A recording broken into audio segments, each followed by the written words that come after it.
Olá, tudo bem? Bem-vindos a mais um vídeo de meditação aqui na Palavra de Deus. Que Deus possa continuar nos abençoando, que nós possamos ter forças para buscar cada dia mais a presença de Deus nos dias difíceis que nós estamos vivendo. A palavra de hoje se encontra no Evangelho de João, capítulo 1, versículos 45 e 46, onde diz assim: Filipe chamou Natanael e disse-lhe: Havemos achado aquele de quem Moisés escreveu na lei e de quem escreveram os profetas, Jesus de Nazaré, filho de José. Disse-lhe Natanael: Pode vir alguma coisa boa de Nazaré? Disse-lhe Filipe: Vem e vê. Queridos, muitas vezes nós nos deparamos com certas situações assim, como a de Filipe e Natanael. Ao ser convidado por Filipe, Natanael ele dá uma resposta que me chama muita atenção, que é algo que nós vivemos nos dias atuais.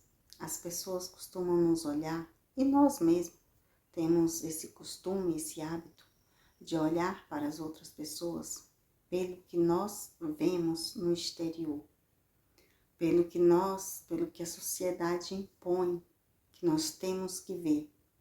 Porque hoje em dia nós vivemos em um mundo muito difícil, em que é imposto um padrão. Então, o padrão é um padrão de beleza, é um padrão de magreza, e esse padrão também tem a ver com o nível de formação que as pessoas têm. Se você é formado em nível superior, se você fez algum curso em uma universidade. Então, as pessoas muitas vezes tendem a olhar por esse lado, de onde veio, de qual família veio, se a sua família tem bens materiais, se não tem. Então, a gente vive uma sociedade que exige das pessoas que as pessoas tenham e sejam. Você tem que ter e você tem que ser. Mas Deus, ele não olha para nós assim. Deus, ele nos olha de uma forma diferente. Deus, a palavra de Deus diz lá no primeiro livro de Samuel, no cântico de Ana, quando Ana está cantando ali, agradecendo ao Senhor a oração dela, e ela fala que Deus, ele tira a pessoa do monturo e faz-se assentar em meio aos príncipes. A palavra de Deus também diz que Deus tirou Davi, que era pastor de ovelhas, e fez com que Davi se tornasse um grande rei em Israel. Então Deus, ele usa as coisas pequenas para confundir as coisas grandes. Não importa para Deus se nós temos nível superior, se nós somos magros ou não, se nós tivemos uma boa escola, se somos de uma família que tem bens materiais ou não. Para Deus, Deus ele não olha essa situação. O que Deus olha principalmente é o nosso interior. E a palavra do Senhor diz que a nossa boca fala aquilo que o coração está cheio. Então, se nós temos humildade, se nós temos amor dentro de nós, é para isso que Deus olha. Aqui Natanael, quando ele falou de Jesus, ele falou assim, pode vir alguma coisa boa de Nazaré? Porque Moisés e os profetas haviam falado de Jesus, que Jesus viria para salvar a humanidade. Moisés já havia escrito sobre Jesus. Os profetas que vieram antes já haviam falado sobre Jesus. Mas quando Natanael veio falar que Jesus é de Nazaré, que não é nenhuma cidade, é uma aldeia, aí então ele pensa, pode vir alguma coisa boa de Nazaré, uma aldeia, um lugar tão pequeno, um lugar onde ninguém dá nada? É isso que Natanael pensa quando Filipe fala de Jesus.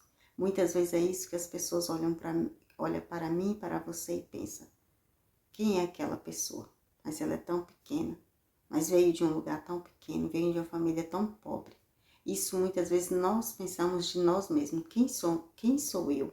Quem somos nós? Mas eu vim de um lugar tão pequeno, eu vim de um lugar tão inferior, uma família tão pobre. Às vezes nós deixamos de sonhar os nossos sonhos, deixamos de buscar os nossos sonhos, de realizar, porque nós olhamos para a situação, para a nossa pequenez, mas Deus não olha para isso. Deus, aqui eu deixei até um versículo aqui separado, um outro versículo também, que é no primeira carta aos Coríntios, capítulo 1, versículo 27, diz assim: Mas Deus escolheu as coisas loucas deste mundo para confundir as sábias. E Deus escolheu as coisas fracas deste mundo para confundir as fortes. Então, que Deus olha para nós não é a grandeza. E Deus, ele não pega uma pessoa moldada para colocar em uma determinada posição. Ele pega ali, como eu citei antes, uma pessoa que aparentemente não tem preparo nem capacidade nenhuma. E ele pega e capacita e prepara aquela pessoa para viver algo maior, como ele fez com Davi. Assim também ele fez com Jesus Cristo. Jesus de Nazaré, de uma aldeia, um lugar pequeno, onde ninguém dava nada. E Jesus veio para morrer por nós, morreu na cruz por nós, ressuscitou ao terceiro dia, para nos salvar, para nos libertar, por amor. Então, não duvide da sua capacidade. Nós não venhamos duvidar da nossa capacidade, daquilo que Deus colocou em nós, dos sonhos que Deus colocou em nós. Porque o que Deus tem para nós não é aquilo que nós estamos vendo. A Bíblia diz, a palavra do Senhor diz que nós temos que viver por fé e não por vista. Natanael, ele estava falando daquilo que ele via, a aldeia, o tamanho da aldeia, o tamanho do lugar. Então, ele estava falando pelo que ele via e não por fé. Ele ainda não tinha tido o encontro com Jesus, ele ainda não tinha visto. Que no versículo 49 diz assim: Natanael respondeu e disse-lhe: Rabi, tu és o Filho de Deus, tu és o Rei de Israel. Mas só depois que ele vê Jesus, só depois que Jesus fala que antes que Filipe tivesse chamado ele, Jesus já tinha visto ele debaixo da figueira.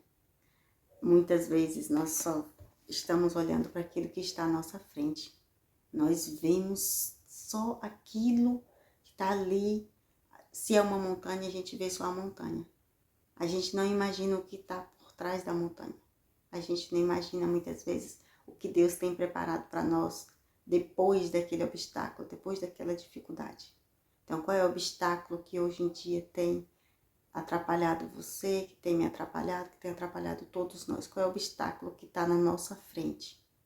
Se é uma montanha, quem sabe a gente pode subir aquela montanha e ver o que está por trás dela. Quem sabe a gente pode parar de olhar para o lugar de onde a gente veio, para a situação difícil que a gente está passando. E quem sabe nós possamos viver mais por fé e acreditar que o mesmo Deus que agiu lá no passado com os profetas dele, o mesmo Deus que cura, o mesmo Deus que ressuscita, o mesmo Deus que liberta, pode fazer com que nós possamos viver muito mais do que aquilo que nós pensamos ou imaginamos. Amém? Fiquem todos com Deus.